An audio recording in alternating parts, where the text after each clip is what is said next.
Welcome to People, Power, and Politics. Hard talk, riveting interviews, community updates, in-depth analysis.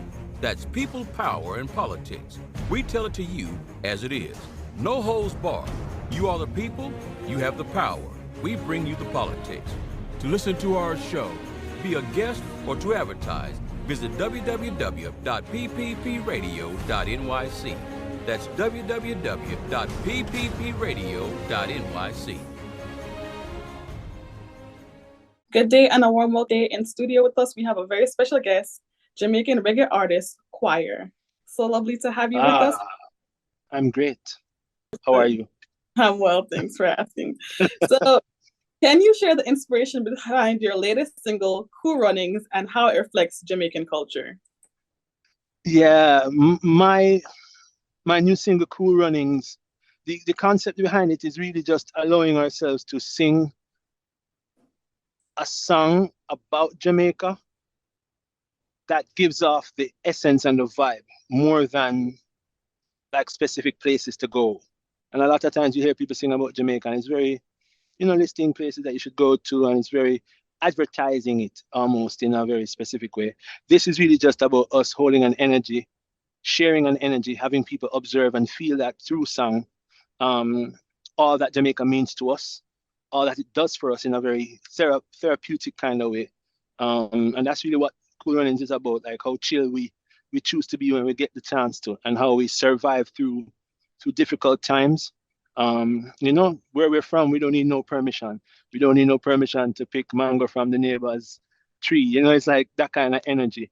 And that's really what it is about for us. That's what Cool Runnings is. Jamaican energy, cool vibes all the time.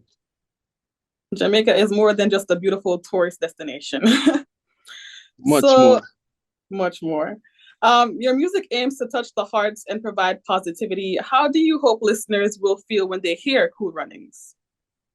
I love when people feel my music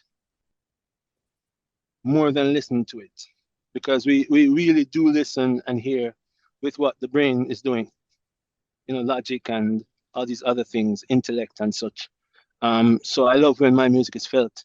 That's where I sing from, and that's where I want to tap in. I sing from my soul to the soul of anyone that will allow themselves to feel more than listen to the music. And I really just want them to feel that warmth of Jamaican energy, that warmth of good, positive, graceful, merciful love. Like not in a religious way, but just in a natural way, where you take your shoes off, put your feet in the soil, and feel that love from earth. And that joy from drinking a fruit from a tree that's a cup with lots of water in it. That kind of energy, you want people to feel that, taste it more than even hear what you're singing or how I'm singing it. I am a singer, and in it's very rhythmic with how I sing it. It's not a very singy kind of song, and that was intentional to allow it to be very speech-like and something that others could just relate to and sing along with it much easier. So it's more of an experience when they're listening. Yeah, I like how you summarize it for me. You do it. Yeah, spot on. So how do you see Cool Runnings fitting into the current landscape of Jamaican music? Yeah, for me, Cool Runnings is not necessarily for me like about the timing now. It's something that has a time. There's always a time for a Cool Runnings. So I'm grateful that I was blessed to be the vessel for this one. Yeah, I think it fits perfectly into just every good thought or memory that anyone in the diaspora will have of Jamaica, or visitors will have of Jamaica. It will, not should, but it will fit at least one part of your trip, one part of your experience. It will sit somewhere. It'll become a soundtrack to your life at some point. If you've experienced anything from Jamaica, even if it's just someone telling you a story of it, it fits in perfectly. And of course, it's Reggae Month for us in Jamaica, or Jamaicans across the world. It is the month that we teach a lot more about Black history. We call it Black History Month. And yeah, it's a beautiful major thing happened for us as Jamaicans, which is the Bob Marley One Love movie too. And that's something that is like a major thing, across the world, media-wise. It shines a beautiful new light, a return of a certain kind of energy too, a soulful kind of mission, a mission of love and purpose and passion, which is what the story in the movie really portrays. It reminds us of what people loved about Jamaica and Jamaican music, back 30, 40 years ago. Really just about tapping into people's souls more than, again. So reflecting on your role in the Bob Marley One Love movie, has Bob Marley had any influence on your music? Yeah, I love Bob. Love Bob for sure. Peter Tosh was my introduction to reggae music. So my love for Peter is deep as well. But I know that that Bob had the journey that he had and the popularity that he gained across the world. He has blessed people and changed people's lives in an immeasurable way, is what I would call it. I don't think I can tap into like specifics with what Bob Marley's music has done for the world.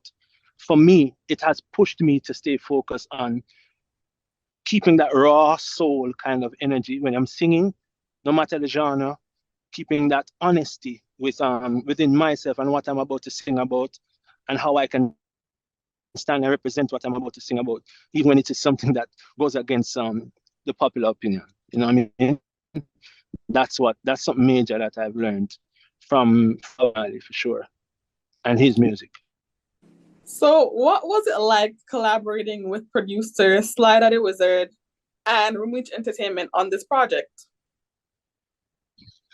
Collaboration. We've always worked together. Myself and Romeich, we've worked on a lot of things.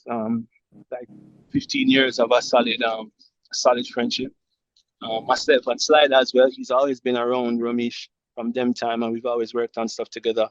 I was coaching one of their artists, and they were like, yo, let's go, let's start doing some work together. I had already brought stuff to them and they loved it, and they've been a part of my journey as an artist in supporting in different ways, but not having a song that they produced for me. So this is our first release together, and I'm really happy about that. And we have a few more coming just the same. Really good energy, always allowed to create, and then I allow them to do what it is that they see fit, post-production wise too. So we give each other space to express through each song that we're creating. Good vibe. That's beautiful. So as you finalize your upcoming album from scratch, what themes or messages can listeners anticipate? Wow. So from scratch means so much to me. It's really been a beautiful journey, just me allowing myself to strip myself each time. In each song, it's really a very bare approach to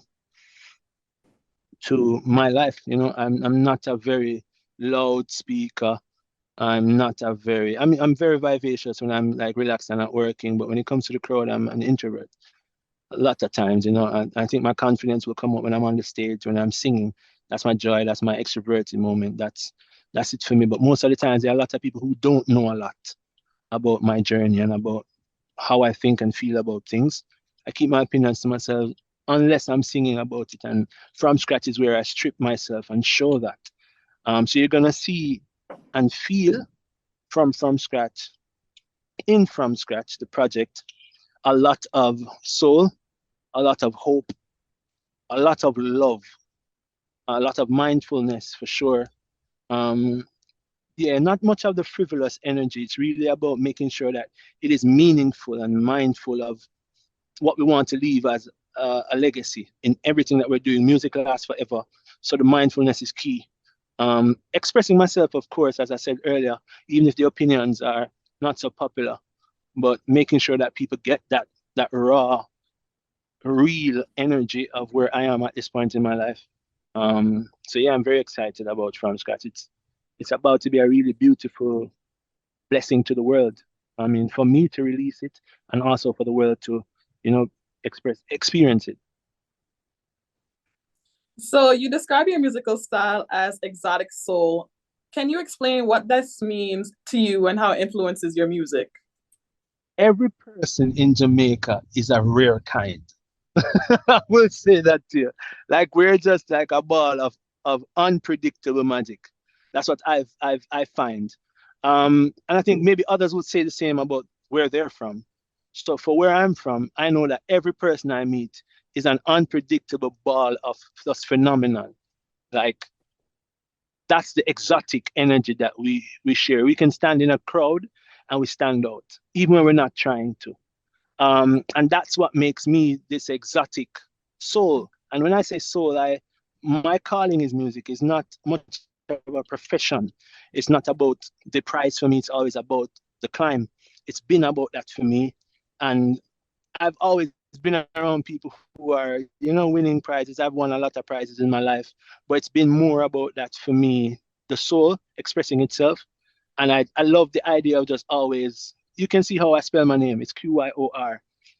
I like being different. I like knowing that people find that spark and go search for the spelling or search for more than just what comes to mind or what we're told it has to be spelled like. So XOUL is that for me, soul, exotic soul, because that's what I am, a rare kind. And lastly, I want to ask, what do you find most rewarding about spreading Jamaican culture and positivity through your music on a global scale? It is duty. And, if I do anything that misrepresents my mission, it paints a bad picture on where I'm from. It paints a bad picture on the people who grew me, on my parents, on my friends, on my coworkers. Like we have a responsibility.